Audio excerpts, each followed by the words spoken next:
जय हिंद। नमस्कार साथियों, स्वागत है आप सभी का अपने यूट्यूब चैनल पे। रीट परिपरीक्षा का आयोजन है वो कलाम एकेडमी की तरफ से 22 जनवरी को करवा लिया गया। उसका पूरा पेपर सोल्यूशन है वो आज हम करने वाले हैं। आप सभी को पता है अपने यूट्यूब चैनल पे जितने भी पेपर पहले करवाए गए वो सभी मैंने उपलब्ध करवा दिए थे और आज इस पेपर का भी हम सोल्यूशन करने वाले हैं। तो सबसे पहले तो चैनल पर विजिट कर रहे हो तो चैनल को सब्सक्राइब जरूर कर दीजिएगा और ज़्यादा से ज़्यादा शेयर कर दीजिएगा। तो देखो, पहला प्रश्न आता है अपना कि बालाथल सभ्यता स्थल का उत्खनन कार्य किसने किया था। तो बालाथल सभ्यता का जो उत्खनन कार्य है वो किसने किया था? Pro VN. मिश्र के द्वारा किया गया था। देखिए, ये पेपर है, ये लेवल 1 और लेवल 2 दोनों के लिए है, जिसमें 80 क्वेश्चन आपके जो सेम टॉपिक है उनसे कॉमन पूछे जाते हैं। आप सभी को पता होगा ये चीज़ें, अगर आपने सिलेबस देखा है तो लेवल 1 और लेवल 2 के लिए बहुत सारे ऐसे टॉपिक हैं जो कॉमन है, तो उनसे कॉमन ही क्वेश्चन पूछे जाते हैं। तो 80 क्वेश्चन जो है ये 1 से लेकर 80 तक, चाहे आप लेवल 1 से हो, चाहे आप लेवल 2 से हो, चाहे आप कोई भी सब्जेक्ट से हो, सभी के लिए सेम है। तो वो हम करने वाले हैं। अगर आप लगातार हमसे जुड़े हुए हैं तो आपको पता है। इसके बाद में आपको लेवल 1 के लिए अलग मिल जाएंगे 80 के बाद वाले, लेवल 2 के अलग अलग सब्जेक्ट के बाद में अलग अलग मिल जाएंगे। मैथ का मैं पेपर सोल्यूशन करवाता हूँ, पूरा विस्तार पूर्वक करवाता हूँ, आप सभी को पता है। तो बालातल सभ्यता का उत्खनन कार्य किया था प्रो वी.एन. मिश्र के द्वारा। सेकंड क्वेश्चन आता है कि निम्न में से सही सुमेलित नहीं है। तो सुमेलित कौन सा नहीं है? एक तरफ दे रखें पुरातात्विक अवशेष, दूसरी तरफ दे रखें सभ्यता स्थल। तो इसमें देखो, टेराकोटा निर्मित वर्षभ आकृति है वो कहाँ से मिली है? आहड़ से बता रहा है। ये कहाँ से मिली? आहड़ से। तो बिल्कुल सही है, टेराकोटा निर्मित वर्षभ आकृति है वो आहड़ सभ्यता से मिली थी। हाथी दांत का कंधा, हाथी दांत का कंगा कहाँ से मिला? कालीबंगा से। बिल्कुल सही है। 99% शुद्ध ताम्र उपकरण कहाँ से प्राप्त हुए? गणेश्वर सभ्यता से। ये भी बिल्कुल सही है। लेकिन रोमन एम्फोरा है वो बेराट सभ्यता से नहीं मिला, तो ये इसमें क्या हो जाएगा? गलत। तो टेराकोटा निर्मित वर्षभ आकृति कहाँ से? आहड़ से। हाथी दांत का कंगा कहाँ से? कालीबंगा से। 99% शुद्ध ताम्र उपकरण कहाँ से? गणेश्वर से। तो देखो, ये हो जाएगा, इसमें 4 नंबर वाला ऑप्शन गलत हो जाएगा। तो आपको पीडीएफ वगैरह जो भी चाहिए, नोट्स आपको चाहिए, तो आपको कमेंट सेक्शन में टेलीग्राम ग्रुप का आपको लिंक मिल जाएगा, वहाँ से ज्वाइन करके आप पीडीएफ भी प्राप्त कर सकते हो। तो देखो, पीडीएफ से ज़्यादा आप वीडियो को ज़्यादा देखना, क्योंकि ये याद हो जाएगा और फ्री टाइम में आप देख सकते हो। समय कम बचा है, पीडीएफ के चक्कर में आप उलझ के रह जाओगे। तो निश्चित रूप से आप जब भी फ्री टाइम हो तो आपको वीडियो चला के रखना है, आपके प्रश्न याद भी हो जाएंगे। देबारी समझौता किस वर्ष संपन्न हुआ था? तो देबारी समझौता है वो किस वर्ष संपन्न हुआ था? 1708 ईस्वी के अंदर देबारी समझौता है वो संपन्न हुआ था। कब? 1708 ईस्वी में क्या हुआ था? देबारी समझौता हुआ था। तो देखो, इस प्रकार से जब मैं बोल के बताता हूँ तो याद हो जाते हैं प्रश्न। जयपुर में मदरसा ए हुनरी की स्थापना किस शासक ने की थी? तो जयपुर में जो मदरसा ए हुनरी है वो किस शासक के द्वारा स्थापित की गई थी, ये हमसे पूछा है। तो किसके द्वारा? सवाई राम सिंह द्वितीय के द्वारा मदरसा ए हुनरी की स्थापना है वो जयपुर में की गई थी। 1919 में राजस्थान सेवा संघ की स्थापना कहाँ पर हुई? 1919 में राजस्थान सेवा संघ की स्थापना है वो कहाँ पर हुई थी? तो वर्धा, महाराष्ट्र में हुई थी। उसके बाद में देखो, 6 नंबर क्वेश्चन की हम बात करते हैं। तो इसमें दे रखा है मध्यकालीन राजनीतिक व प्रशासनिक व्यवस्था के संदर्भ में असत्य कथन है। मध्यकालीन राजनीतिक व प्रशासनिक जो व्यवस्था है इसके संदर्भ में कौन सा कथन है वो असत्य होगा? तो देखो, मध्यकालीन जो काल था उसके बारे में हमें बताया गया है। तो राजा के नियंत्रण में भूमि खालसा कहलाती थी। बिल्कुल सही है कि मध्यकाल के अंदर जो भूमि राजा के अधीन होती थी वो क्या कहलाती थी? खालसा कहलाती थी। राजवी, सरदार, मुत्सदी व गन्नायक मारवाड़ राज्य में प्रचलित सामंतों की श्रेणियां थीं। बिल्कुल सही है कि मध्यकाल में है वो जो सामंत थे उनमें अलग अलग श्रेणियां थी, जिनको कहा जाता था राजवी, सरदार, मुत्सदी व गणनायत कहा जाता था। तो ये भी बिल्कुल सही है। उसके बाद में हम बात करें, भूमि बंदोबस्त की साध प्रथा मेवाड़ राज्य में प्रचलित थी। मध्यकाल के अंदर मेवाड़ राज्य में भूमि बंदोबस्त की जो साध प्रथा है वो बिल्कुल प्रचलित थी, ये भी सही है। लेकिन मटका बिछायत चू सराई आदि का संबंध राजस्व बोर्ड रिकॉर्ड से था, ये बिल्कुल इसमें गलत हो जाएगा। तो देखो, कमेंट सेक्शन में आप उत्तर जरूर लिखा करो। आप सब में से कुछ ऐसे हैं जिनकी तैयारी बहुत शानदार तरीके से है, तो कमेंट सेक्शन में अगर आप उत्तर लिखोगे तो आपकी तैयारी का भी पता चलेगा और आपको पेपर किस तरीके का आपको लग रहा है ये भी निश्चित रूप से कमेंट सेक्शन में लिखें। नीमच के क्रांतिकारी सैनिकों ने दिल्ली जाते समय किस सैनिक छावनी को लूटा? तो नीमच के क्रांतिकारी सैनिकों ने दिल्ली जाते समय किस सैनिक छावनी को लूटा था? देवली सैनिक छावनी को लूटा था। परमवीर चक्र से सम्मानित होने वाले प्रथम राजस्थानी हैं। परमवीर चक्र से सम्मानित प्रथम राजस्थानी कौन है? तो कौन हो जाएंगे? पीरू सिंह। निम्न में से कौन सा युगम सही सुमेलित नहीं है? तो कौन सा युगम सही सुमेलित नहीं है? तो देखो, जैसलमेर राज्य प्रजामंडल मिठालाल व्यास, डूंगरपुर राज्य प्रजामंडल भोगीलाल पांड्या, और झालावाड़ प्रजामंडल मंगीलाल भव्य, और बीकानेर राज्य परिषद बलवंत सिंह मेहता। तो ये क्या हो जाएगा? इसमें गलत हो जाएगा। तो जैसलमेर राज्य प्रजामंडल से संबंधित है मीठालाल व्यास, और डूंगरपुर राज्य प्रजामंडल से संबंधित है भोगीलाल पांड्या, और झालावाड़ प्रजामंडल से संबंधित है मांगीलाल भव्य। भील जनजाति के उत्थान हेतु जल, जंगल व जमीन आंदोलन किसने चलाया? भील जनजाति के उत्थान हेतु जल, जंगल और जमीन जो आंदोलन है वो किसने चलाया था, ये हमसे पूछा है। तो ये चलाया था किसने चलाया था? मामा बालेश्वर दयाल के द्वारा भील जनजाति के उत्थान हेतु जल, जंगल व जमीन आंदोलन चलाया गया। राज्य के किस आंदोलन की गूंज ब्रिटेन के हाउस ऑफ कॉमन्स में उठी थी? तो राज्य के ऐसा कौन सा आंदोलन था किसानों जिसकी गूंज है वो ब्रिटेन के हाउस ऑफ कॉमन में उठी थी, ये हमसे पूछा है। तो किसकी उठी थी? सीकर किसान आंदोलन की। उसके बाद में राजस्थान की निम्नलिखित रियासतों के एकीकरण का आरोही क्रम बताइए। तो राजस्थान की जो रियासतें थी उनके एकीकरण का हमें आरोही क्रम बताना है। तो 12 नंबर क्वेश्चन आप देखिए। तो देखो भरतपुर, उसके बाद उदयपुर, उसके बाद मारवाड़, उसके बाद में अजमेर। तो ये क्रम में दे रखे हैं पहले से 1, 2, 3 और 4, इसी प्रकार इसका क्रम होगा। पहले उधर से शुरू हुई थी भरतपुर, फिर उदयपुर, फिर मारवाड़, फिर जयपुर। तो इसमें ए सही हो जाएगा। खेजड़ी को राजस्थान का राज्य वृक्ष कब घोषित किया गया था? तो खेजड़ी को राजस्थान का राज्य वृक्ष है वो कब घोषित किया गया? 31 अक्टूबर 1983 को। 31 अक्टूबर 1983 को खेजड़ी को राजस्थान का राज्य वृक्ष। दिसंबर 2022 में राज्य सरकार द्वारा 4 विभागों की 5 योजनाओं को स्टेट फ्लैगशिप कार्यक्रम में शामिल किया गया है। इन 5 योजनाओं में शामिल नहीं है। तो देखो दिसंबर 2022 में है वो राजस्थान सरकार के द्वारा जो 4 विभागों की जो 5 योजनाएं थी उनको क्या कर लिया? फ्लैगशिप कार्यक्रम में शामिल। तो हमें वो बताना है जो इनमें शामिल नहीं है। तो देखो 4 आपको ऑप्शन दे रखे हैं 14 नंबर क्वेश्चन में। तो मुख्यमंत्री अनुप्रति कोचिंग योजना बिल्कुल सम्मिलित है फ्लैगशिप योजना में। Rajiv Gandhi scholarship for academic excellence ये भी शामिल है, और मुख्यमंत्री बाल गोपाल योजना भी फ्लैगशिप कार्यक्रम में शामिल है। लेकिन आईएम शक्ति उड़ान योजना है वो फ्लैगशिप कार्यक्रम में शामिल नहीं है। हमें दे रखे एक तरफ खिलाड़ी और दूसरी तरफ खेल, और हमें बताना है कि कौन सा खिलाड़ी सही सम्मिलित नहीं अपने खेल से। तो देखो इसमें दे रखा है एक तो सविता पूनिया का संबंध किससे? हॉकी से। गौरांशी शर्मा का संबंध बैडमिंटन से है, और उसके बाद में मगन सिंह राजवी किससे संबंधित है? फुटबॉल से संबंधित है। तो ये तीनों तो देखो बिल्कुल सही है। सविता पूनिया हॉकी से, गौरांशी बैडमिंटन से, मगन सिंह राजवी है वो फुटबॉल से संबंधित है। लेकिन कृष्णा नागर जो है वो पैराशूटिंग से संबंधित नहीं है। उसके बाद में हम बात करें देखो 16 नंबर क्वेश्चन की कि निम्न में से किस स्थान पर केंद्रीय शुष्क क्षेत्र अनुसंधान संस्थान का क्षेत्रीय अनुसंधान केंद्र नहीं है? तो केंद्रीय शुष्क क्षेत्र अनुसंधान का जिस स्थान पर क्षेत्रीय अनुसंधान केंद्र नहीं है वह हमें बताना है 16 नंबर क्वेश्चन पे। तो कहां पर नहीं है? बाड़मेर के अंदर नहीं है। उसके बाद में देखो हम बात करें 17 नंबर क्वेश्चन की। तो हमें एक तरफ दे रखें उद्योग और दूसरी तरफ दे रखें स्थान की कौन सा है वो उद्योग, वो कौन से स्थान पर स्थित है? तो राजस्थान स्टेट केमिकल्स वर्क्स कहां पर स्थित है? राजस्थान स्टेट केमिकल्स वर्क्स कहां पर है? डीडवाना में। हाईटेक ग्लास फैक्ट्री कहां पर है? धौलपुर में स्थित है, बिल्कुल सही है। मेवाड़ शुगर मिल है वो कहां पर स्थित है? भोपाल सागर में। और जेके सीमेंट वर्क्स कहां पर है? निम्बाहेड़ा में। तो ये बिल्कुल सम्मिलित है सभी के सभी चारों के चारों।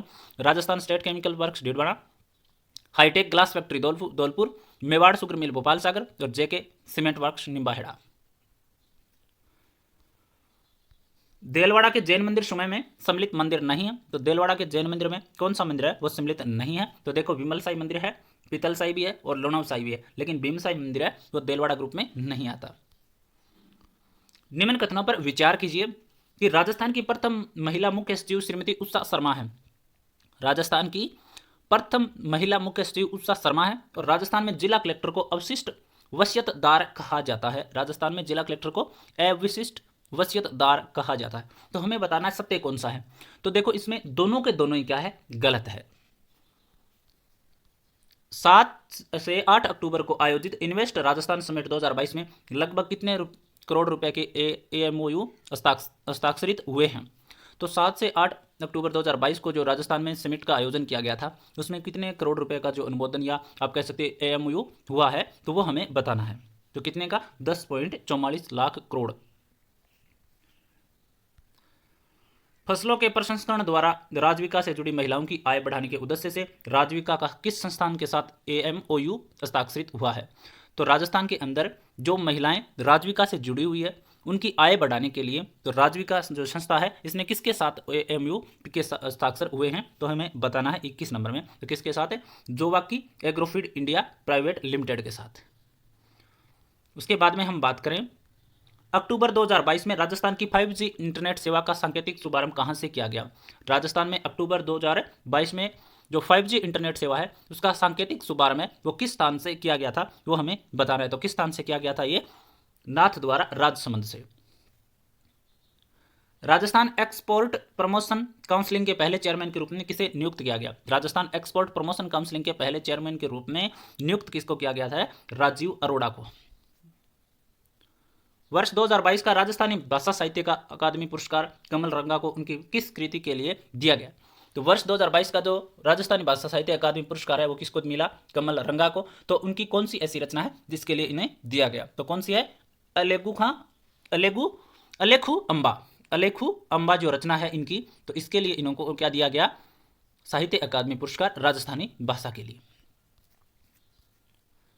बीकानेर जिले के कोलायत में कपिल मुनि का मेला कब भरता है? बीकानेर जिले में जो कोलायत है उसमें कपिल मुनि का जो मेला है वो कब भरता है ये हमें बताना है। तो कब भरता है? ये कार्तिक पूर्णिमा को। निम्न में कौन सा सही सुमेलित नहीं है? तो हमें आभूषण दे रखे हैं तो हमें बताना है, आभूषण दे रखे हैं तो हमें बताना है सुमेलित कौन सा नहीं है। तो दामना अंगुली में पहने जाता है, मोकड़ी हाथ में पहनी जाती है, नूपुर किस में पहना जाता है और टोंटी कान में पहनी जाती है। तो 29 नंबर में नूपुर है वो गले में नहीं पहना जाता। टोंटी कहां पर? कान में, मोकड़ी हाथ पर, दामना अंगुली का। पारदर्शी वेशभूषा किस चित्रशैली की विशेषता है? पारदर्शी वेशभूषा है वो कौन सी चित्रशैली की विशेषता है? नागौर चित्रशैली की। चित्तौड़गढ़ का बस्सी किसके लिए प्रसिद्ध है? चित्तौड़गढ़ का बस्सी है वो किसके लिए प्रसिद्ध है? तो काष्ठ कला के लिए। तोपखाना मस्जिद जो पूर्व में परमार शासक भोज द्वारा निर्मित संस्कृत पाठशाला थी किस दुर्ग में बनी हुई है? तोपखाना मस्जिद जो पूर्व में क्या थी? परमार शासक भोज द्वारा निर्मित संस्कृत पाठशाला थी, यह किस दुर्ग में बनी हुई है ये हमसे पूछा है। तो किस में है? ये जालोर दुर्ग में। डूंगरपुर के निकट स्थित नौलखा बावड़ी का निर्माण किसने करवाया? तो नौलखा बावड़ी डूंगरपुर का जो निर्माण है वो किसके द्वारा करवाया गया था? तो प्रिमल देवी के द्वारा किया गया। ज़्यादा से ज़्यादा वीडियो को शेयर कर दिया करो और चैनल को सब्सक्राइब जरूर कर लीजिए। निम्न कथनों पर विचार कर सत्यकूट का चयन कीजिए। तो मैं 3 कथन है वो दे रखे हैं 34 नंबर क्वेश्चन में। तो वालर केवल पुरुषों द्वारा किया जाने वाला नृत्य है। वालर नृत्य में किसी वाद्य यंत्र का प्रयोग नहीं होता और वालर सिरोही क्षेत्र की ग्रासीय जनजाति का प्रसिद्ध नृत्य है। तो 34 में कौन कौन सा इसमें सही हो जाएगा ये हमसे पूछा है। तो वालर नृत्य में कोई वाद्य यंत्र का प्रयोग नहीं किया जाता, बिल्कुल सही है। और वालर नृत्य सिरोही क्षेत्र के ग्रासीय जनजाति का प्रसिद्ध नृत्य है, लेकिन वालर केवल पुरुषों द्वारा किए जाने वाले नृत्य नहीं है। तो इसमें बी ऑप्शन सही हो जाएगा, 2 और 3 सही है। तो देखो नृत्य से संबंधित मैंने एक वीडियो डाल रखा है अपने यूट्यूब चैनल पे, आपको मिल जाएगा राजस्थान का लोक नृत्य नाम से। आप वीडियो देखोगे तो बहुत ज़्यादा नीचे मिलेगा। तो उसमें आपको इस प्रकार से मैंने नृत्य बताए कि आपको 4 लाइन में सारे नृत्य आपको याद हो जाएंगे, गलत नहीं होगा एक भी। निम्न में से कौन सी ढूंढाड़ी की उपबोली नहीं है? तो ढूंढाड़ी की उपबोली कौन सी नहीं है? तो देखो तोरावाटी, राजावाटी, नागरशोर, गोडावाटी। तो ढूंढाड़ी की उपबोली कौन सी नहीं है इसमें से? गोडावटी है वो ढूंढाड़ी की उपबोली नहीं है। 16 नंबर क्वेश्चन आया, निम्न कथनों पर विचार कर सत्यकूट का चयन कीजिए। तो हमें बताना है कि कौन सा सत्य हो जाएगा इसमें 36 नंबर क्वेश्चन में। तो देखो थोड़ा स्पष्ट दिखा देता हूं मैं। राजस्थानी भाषा का विकास मुरु गुजरी अम्परस से हुआ। डॉक्टर गिरेसन ने राजस्थानी बोलियों को 5 मुख्य वर्गों में बांटा। राजस्थानी साहित्य का 1050 से 1450 ईस्वी तक का काल भक्ति काल कहलाता है। तो 36 में कौन कौन से सही हो जाएंगे? देखो राजस्थानी भाषा का विकास मरु गुजरी अम्परस से हुआ, बिल्कुल सही है। और डॉक्टर गिरेसन ने राजस्थानी बोलियों को कितने भागों में बांटा? 5 भागों में बांटा, ये भी सही है। लेकिन राजस्थानी साहित्य का 1050 से 1450 ईस्वी तक का काल है वो भक्ति काल है, नहीं कहा जाता। तो इसमें 1 नंबर सही हो जाएगा, 1 और 2। निम्न में से कौन सा सही सुमेलित नहीं है? हमें रचनाएं दे रखी हैं और बताना है सुमेलित कौन सा नहीं है। राम रासो किसने लिखा था? माधोदास ददवाड़िया के द्वारा राम रासो लिखा गया। हरिरस किसके द्वारा लिखा गया? ईश्वरदास के द्वारा, बिल्कुल सही है। वेली किशन रुक्मणी ख्यात है वो किसके द्वारा? पृथ्वीराज राठौड़ के द्वारा। सूर्यमल मिश्रण सेनानी, ये बिल्कुल इसने नहीं लिखा था। सूर्यमल जी मिश्रण है, इन्होंने सेनानी रचना नहीं लिखी। निम्न में से कौन सा उपन्यास नथमल जोशी का नहीं है? तो नथमल जोशी द्वारा लिखित ग्रंथ इसमें से या उपन्यास है वो नहीं है, वो हमसे पूछा है 38 में। तो आपे पट की नथमल जोशी जी ने लिखा था, दोहरारो दोरी भी लिखा, एक बिरनी 2 बिंद भी लिखे, लेकिन जोग संजोग है वो नथमल जोशी जी ने नहीं लिखा। विजयदान देथा के संबंध में असत्य कथन हमें बताना है। विजयदान देथा के संबंध में तो देखो 39 नंबर क्वेश्चन में, इनका जन्म बोरुंदा जोधपुर में हुआ, बिल्कुल सही है। इनकी लोक कथा द्विविधा पर अमोल पालेकर ने पहली फिल्म बनाई। पहली फिल्म जो है वो किस पर बनी थी? इनकी द्विविधा लोक कथा पर, यह भी सही है। इनकी लोक कथा संग्रह बातारी फुलवारी में 14 खंड है, ये भी बिल्कुल सही है। तो जो विद्या जान था कि जो लोक कथा संग्रह बातारी फुलवारी है उसमें क्या है 14 खंड है, ये भी सही है। और इनको 2012 में पद्मश्री से सम्मानित किया गया, ये इसमें क्या हो जाएगा, गलत हो जाएगा। एक तरफ दे रखी है फसल, दूसरी तरफ दे रखी है उपज किस्म, और हमें बताना क्या करना है, सुमेलित करना है। इसमें क्या करना है, सुमेलित करना है 40 नंबर क्वेश्चन में। तो देखो गेहूं की किस्म कौन सी है, राज 3077। चना की कौन सी फसल है, दाहोद येलो। बाजरा की किस्म कौन सी है, RHB 30। और मक्का की कौन सी है, माही कंचन। गेहूं की कौन सी, राज 3077। चना दाहोद येलो। बाजरा है वो RHB 30 और मक्का की माही कंचन। तो इसमें कौन सा ऑप्शन सही हो जाएगा, 1 नंबर ऑप्शन सही हो जाएगा। नदी और उसकी सहायक नदियों को हमें क्या करना है, सुमेलित करना है 41 नंबर क्वेश्चन में। तो देखो साबरमती वाक्कल से हो जाएगी, और बनास है वो किससे हो जाएगी, डाई से, और लूणी से सागी, और माही से अनास। तो इस प्रकार से हमें नदी और सहायक नदियों को क्या करना है, सुमेलित करना है। वन्य जीव अभ्यारण्य और जिले हमें दे रखें कि कौन सा वन्य जीव अभ्यारण्य कौन से जिले में स्थित नहीं है, वो हमें बताना है। तो केसर बाग कहां पर है, धौलपुर में। बंद बारेठा वन्य जीव अभ्यारण्य भरतपुर में, और शेरगढ़ वन्य जीव अभ्यारण्य 12 में। लेकिन सवाई मानसिंह अभ्यारण्य है वो जयपुर में स्थित नहीं है। भील जनजाति से संबंध में असत्य कथन कौन सा है, भील जनजाति का जो असत्य कथन है वो हमें बताना है। तो देखो 43 नंबर क्वेश्चन में, इनके घर कू कहलाते हैं, बिल्कुल सही है, भील जनजाति के घर कू कहलाते हैं। फायरे फायरे जिलों का रणघोष है, फायरे फायरे बिलों का रणघोष है, बिल्कुल सही है। इनके द्वारा मैदानी भागों में की जाने वाले स्थानांतरित खेती को दजिया कहा जाता है, तो बिल्कुल ये भी सही है। और इनका पंचायत का मुखिया सैलोत कहलाता है, तो ये इसमें क्या हो जाएगा, गलत। तो बिलों का मुखिया है, जो पंचायत मुखिया है वो सैलोत नहीं होता। जनगणना 2011 के अनुसार राजस्थान में सबसे अधिक ग्रामीण लिंगानुपात व सबसे कम ग्रामीण लिंगानुपात किन जिलों में है। राजस्थान में जनगणना 2011 के अनुसार ऐसा जिला जिसमें सबसे अधिक ग्रामीण लिंगानुपात है और सबसे कम ग्रामीण लिंगानुपात है, वो हमें जिले बताने। तो पाली में सर्वाधिक और धौलपुर में न्यूनतम। पर्वत चोटियों का हमें सही क्रम बताना है 45 नंबर क्वेश्चन में। तो देखो इसमें हो जाएगा डोरा पर्वत, खो, सज्जनगढ़ और दोनिया डूंगर है, वो इसमें क्रम हो जाएगा अवरोही। डोरा पर्वत, खो, सज्जनगढ़ और दोनिया डूंगर। राजस्थान के निम्नलिखित में से किन जिलों में इनसेप्टिसोल मृदा पाई जाती है। तो इनसेप्टिसोल जो मृदा है वो पाई जाने वाली जो जिले हमें बताने, तो किसमें पाई जाएगी, पाली, भीलवाड़ा और सिरोही में इनसेप्टिसोल मृदा पाई जाती है। कोपेन के जलवायु वर्गीकरण के अनुसार निम्नलिखित में से असुमेलित युग्म हमें बताना है। तो 47 नंबर क्वेश्चन में, तो BSHW के अंतर्गत कौन आते हैं, नागौर और जालौर। BWHW के अंदर बीकानेर गंगानगर, और AW के अंदर बांसवाड़ा डूंगरपुर। लेकिन CWG के अंतर्गत क्या नहीं आते, सीकर झुंझुनू नहीं आते हैं इसमें। राजस्थान का एकमात्र स्थलीय उल्कापिंड जनित क्रेटर स्थित है, राजस्थान एकमात्र उल्कापिंड जनित क्रेटर स्थित है, तो कहां पर स्थित है ये, रामगढ़ 12 में। खनिज और खनिज क्षेत्र दे रखे हमें बताना है कि कौन सा सही सुमेलित नहीं है। तो पन्ना कहां पाया जाता है, काला गुमान और तीखी क्षेत्र में, बिल्कुल सही है। रॉक फास्फेट कहां पाया जाता है, बिरमानिया और फतेहगढ़ में, बिल्कुल सही है। और मैग्नीज है वो कालाखुंटा में पाया जाता है, ये भी सही है। लेकिन वोलेस्टोनाइट है वो कुशालपुरा और जनकपुरा में नहीं पाया जाता। स्वर्णिम चतुर्भुज राजस्थान के निम्नलिखित में से किस जिले से नहीं गुजरता। स्वर्णिम चतुर्भुज राजस्थान के कौन से जिले से नहीं गुजरता, वो हमसे पूछा है। तो कौन से नहीं गुजरता, राजसमंद से नहीं गुजरता। निम्नलिखित में से असुमेलित युग्म कौन सा है, ये हमें बताना है। तो राजस्थान फिल्म पर्यटन प्रोत्साहन नीति कब आई, 2022 में। राजस्थान फिल्म पर्यटन प्रोत्साहन नीति 2022 में, बिल्कुल सही है। राजस्थान पर्यटन नीति 2020 में, ये भी सही है। और राजस्थान पारिस्थितिकी पर्यटन नीति कब आई, 2021 में, ये भी सही है। और मुख्यमंत्री पर्यटन उद्योग संबल योजना है 2019 में नहीं आई, ये कोरोना के बाद आई है।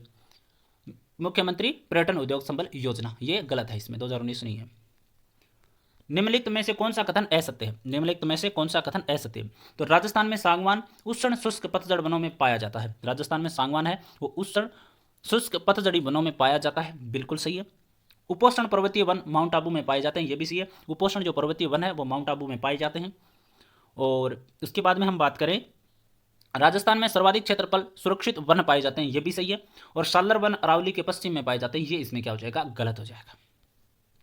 ग्रिल लिग्नाइट ताप शक्ति परियोजना किस गांव में स्थित है? ग्रिल लिग्नाइट जो ताप शक्ति परियोजना है वो कौन से गांव में स्थित है? तो थुमली बाड़मेर में स्थित है।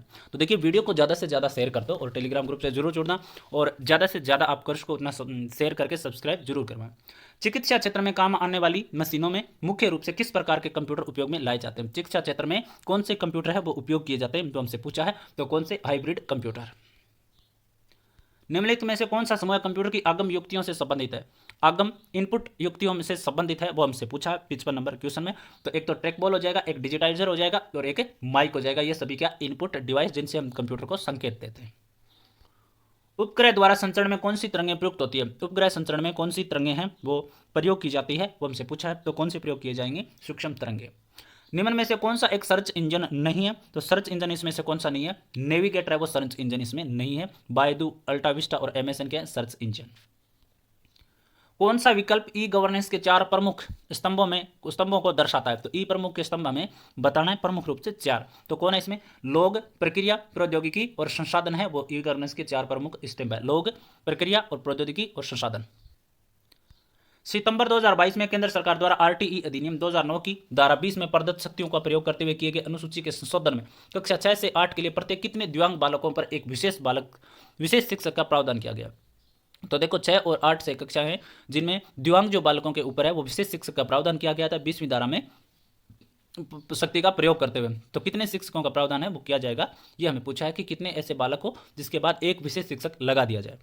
तो 59 में क्या हो जाएगा? 15 जो दिव्यांग बालक है उन पे एक शिक्षक लगाया जाएगा। निःशुल्क एवं अनिवार्य बाल शिक्षा अधिकार अधिनियम 2009 के किस अध्याय में बाल अधिकार का संरक्षण का वर्णन है? तो निःशुल्क एवं अनिवार्य बाल शिक्षा अधिकार अधिनियम 2009 के किस अध्याय में बाल अधिकार संरक्षण का जो वर्णन है वो हमसे पूछा है। तो कौन से में? अध्याय 4 में। उसके बाद में देखो 6 में क्या? हाँ 6 में, ठीक है। उसके बाद में आरटीई अधिनियम 2009 के तहत निम्नलिखित में से असत्य प्रावधान है। असत्य प्रावधान हमसे पूछा है। तो देखो 61 नंबर में क्या हो जाएगा? धारा 23 के तहत शैक्षिक प्राधिकारी एनसीटीई है, बिल्कुल सही है। धारा 17 में बालक के शारीरिक व मानसिक उत्पीड़न पर रोक है, ये भी बिल्कुल सही है। और धारा 25 में छात्र शिक्षक का अनुपात का प्रावधान है, ये भी सही है। और धारा 33 के तहत राज्य सलाहकार परिषद के गठन का उल्लेख है, ये बिल्कुल गलत है। राजस्थान निःशुल्क एवं अनिवार्य बाल शिक्षा अधिकार नियमावली 2011 के नियम 5 के तहत विद्यालय विकास योजना कितनी वर्षीय होगी? तो विद्यालय विकास जो योजना है वो कितने वर्षीय होगी ये हमें बताना है। तो कितनी होगी? 3 वर्षीय। राजस्थान आरटीई नियमावली 2011 के नियम के अंतर्गत प्रारंभिक शिक्षा पूरी करने पर प्रमाण पत्र प्रदान करने से संबंधित प्रावधान कौन से नियम के अंदर है? तो जो प्रमाण पत्र दिया जाएगा प्रारंभिक शिक्षा पूरी करने पर वो कौन से नियम के अंतर्गत आएगा वो हमसे पूछा है। तो कौन से में आएगा? ये नियम 23 में। RSEERT द्वारा संचालित विद्यालय प्रसारण कार्यक्रम का प्रसारण ऑल इंडिया रेडियो पर प्रतिदिन कितनी समय अवधि के लिए किया जाएगा? तो RSCERT द्वारा जो विद्यालय प्रसारण कार्यक्रम जो प्रसारण किया जाता है रेडियो चैनल पे, ऑल इंडिया रेडियो पर, तो कितने मिनट किया जाना का प्रावधान है वो हमसे पूछा है। तो कितने मिनट के लिए? तो 64 में हो जाएगा 20 मिनट के लिए। राजस्थान सरकार द्वारा वर्ष 2015-16 में चलाए गए समन्वित कार्यक्रम SIQE का पूरा नाम। राजस्थान सरकार द्वारा वर्ष 2015-16 में चलाए गए समन्वित कार्यक्रम SIQE का पूरा नाम है वो क्या हो जाएगा? इसमें वो हमसे पूछा है। तो क्या हो जाएगा? State initiative for quality education. State initiative for quality education है वो SIQE का नाम है। राष्ट्रीय शिक्षा नीति 2020 के प्रावधान अनुसार राज्य पाठ्यचर्या रूपरेखा विकसित करने हेतु राजस्थान सरकार द्वारा कितनी स्टीयरिंग कमेटी का गठन किया जाएगा? तो स्टीयरिंग कमेटी का गठन है वो कितनी का किया जाएगा वो हमसे पूछा 66 नंबर क्वेश्चन में। तो कितनी? 3 का। विद्यालय प्रबंधन समिति की कार्यकारिणी समिति का सदस्य सचिव होता है। विद्यालय प्रबंधन समिति की जो कार्यकारिणी समिति होता है उसका सचिव कौन होता है वो हमसे पूछा है। तो कौन होता है इसमें? 67 में प्रधानाध्यापक। स्टार्स योजना के तहत भारतीय स्कूल शिक्षा प्रणाली में शिक्षा गुणवत्ता में सुधार हेतु कौन सा राष्ट्रीय मूल्यांकन केंद्र स्थापित किया गया है? स्टार्स योजना के तहत भारतीय स्कूल शिक्षा प्रणाली में शिक्षा गुणवत्ता में सुधार हेतु कौन सा राष्ट्रीय मूल्यांकन केंद्र स्थापित किया गया वो हमसे पूछा। तो कौन सा? परख। उसके बाद में देखो हमें पूछा है 69 नंबर क्वेश्चन में। तो 69 नंबर क्वेश्चन में हमसे पूछा है कि इसमें कौन से सही है? तो देखो राजस्थान में मान्यता प्राप्त निजी विद्यालय में आरटीई की धारा 12(1) ग के तहत निःशुल्क प्रवेश हेतु निम्नलिखित प्रावधानों पर विचार कीजिए। असत्य हमें बताना है कौन से। तो इसके लिए देखिए, इस प्रावधान के तहत राज्य के निजी विद्यालयों में प्रवेश स्तर 2012-13 से दिए जाएंगे। तो बिल्कुल सही है, इस योजना के तहत जो विद्यालय में प्रवेश दिए जाएंगे वो 2012-13 के तहत दिए जाएंगे। प्रवेश हेतु एंट्री लेवल कक्षा क्या होगी, 1 होगी, ये भी बिल्कुल सही है। वर्ष 2016-17 में ऑनलाइन आवेदन अनिवार्य कर दिया गया, ये बिल्कुल गलत है। निर्बल वर्ग के लिए न्यूनतम आय सीमा 1.5 लाख रुपए, ये भी गलत है। तो इसमें असत्य पूछे थे तो 3 और 4 इसमें असत्य हैं।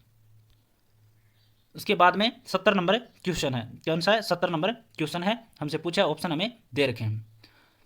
तो देखो, मुख्यमंत्री राजश्री योजना के उद्देश्य क्या है और हमें क्या बताना है, सत्य कोटि बताना है ना। हाँ ठीक है। तो देखो, राज्य में बालिका जन्म के प्रति सकारात्मक वातावरण तैयार करते हुए बालिका समग्र विकास करना है। तो बिल्कुल सही है। तो मुख्यमंत्री राजश्री योजना का उद्देश्य यही है कि जो भी बालिका जन्म लेगी उनके प्रति सकारात्मक विचार प्रकट हो, विचार रखें सभी, और उनका क्या हो, विकास हो। बालिका का विद्यालयों में नामांकन एवं ठहराव सुनिश्चित करना, यह भी सही है। बालिका को समाज में समानता का अधिकार दिलाना, यह भी सही है। और संस्थागत प्रसव को बढ़ावा देकर मृत्यु दर कमी लाना, यह भी सही है। तो इसमें चारों के चारों सही है। हमें बताना है, एक तरफ मनोविज्ञान और दूसरी तरफ क्या दे रखें, सिद्धांत दे रखें 71 नंबर में। तो देखो, गिलफ्रिड मनोवैज्ञानिक ने कौन सा सिद्धांत दिया था, त्रिविमीय सिद्धांत दिया था। तो कौन सा सिद्धांत दिया, त्रिविमीय। स्पीयरमैन ने कौन सा दिया था, द्विखंड सिद्धांत दिया था। और थोरनडाइक ने कौन सा दिया था, थोरनडाइक ने दिया था बहुखंड सिद्धांत दिया था। और थ्रस्टन ने कौन सा दिया था, थ्रस्टन ने दिया था समूहखंड सिद्धांत दिया था। तो ये इसमें क्या हो जाएगा, उत्तर हो जाएंगे। निम्नलिखित में से कौन सा अभिप्रेरणा का एक पक्ष नहीं है। तो निम्नलिखित में से कौन सा अभिप्रेरणा का एक पक्ष नहीं है, वो हमसे पूछा है। तो कौन सा नहीं है, दबाव। असुमेलित को छांटिए, सुप्त अधिगम, बांडुरा, पावलाव और स्किनर। तो हमें सुमेलित नहीं है, वो हमें बताना है। तो सुप्त अधिगम टोलमैन बिल्कुल सही है, 73 नंबर क्वेश्चन की हम बात कर रहे हैं। और पावलाव है वो शास्त्रीय अनुबंधन, ये भी सही है। स्किनर क्रिया प्रसूत अनुबंधन, ये भी सही है। लेकिन बांडुरा से संबंधित है, वो अनुभवजन्य अधिगम नहीं है। आइजैक प्रश्नावली में एक व्यक्ति को समाज विरोधी आक्रामकता, अहम केंद्रितता संबंधी समस्या, उसका संबंध किससे है। तो किससे हो जाएगा इसमें, 34 में मनस्तापिता बनाम सामाजिकता। उसके बाद में एक व्यक्ति गरिष्ठ भोजन करने से पहले एसिडिटी की गोली ले लेता है, तो उदाहरण है। तो गरिष्ठ भोजन करने से पहले जो एसिडिटी की जो गोली लेता है, ये उदाहरण किसका है, ये हमसे पूछा है। तो ये किसका है, ऋणात्मक पुनर्बलन का। समायोजन की प्रत्यक्ष युक्ति नहीं है, समायोजन की जो प्रत्यक्ष युक्ति नहीं है वो हमसे पूछा है कि कौन सी नहीं है, वो हमसे पूछा है चंद्र में। तो सोच समझकर लक्ष्य परिवर्तित करना है, वो समायोजन की प्रत्यक्ष युक्ति नहीं है। शिक्षा मनोविज्ञान नहीं है, तो शिक्षा मनोविज्ञान क्या नहीं है, नियामक नहीं है। सृजनात्मक बालक में होगी, सृजनात्मक बालक में होगी, क्या होगी, धारा प्रभाविता होगी, लचीलापन होगा और मौलिकता होगी सभी। डिसलेक्सिया में शामिल है, डिसलेक्सिया में क्या शामिल है वो हमसे पूछा है। तो क्या शामिल इसमें, कक्षा पक्ष में पढ़ने में कठिनाई, कक्षा में पाठ पढ़ने में कठिनाई होगी और बोर्ड पर लिखे अक्षरों को पहचानने में भी कठिनाई होगी। तो इसमें दोनों सही है। असंगत युग्म का चयन कीजिए, तो हमें असंगत युग्म बताना है। विचमैन बीजकोश की निरंतरता, मेंडल पृथक्करण, गोल्टन जीव सांख्यिकी, लेमार्क प्रत्यागमन, ये बिल्कुल इसमें गलत हो जाएगा। तो लेवल 1 और लेवल 2 दोनों के लिए 1 से लेकर 80 तक की मैंने ये क्वेश्चन करवा दिए। इसके बाद में आपको लेवल 2 के लिए अलग मिलेंगे, सभी जो भी आपके सब्जेक्ट है, सामाजिक है, साइंस, मैथ है, उनको मैं विस्तार से करवाऊंगा। उसके बाद में आपका सारे पेपर है वो मिल जाएंगे, लेवल 1 का अलग से मिल जाएगा। तो 80 के बाद वाले क्वेश्चन है वो 81 से लेकर 150 के तक बीच में आपको अलग अलग मिलते रहेंगे, जैसा कि आपको पहले मिलते रहे। तो आज के लिए इतना ही, धन्यवाद।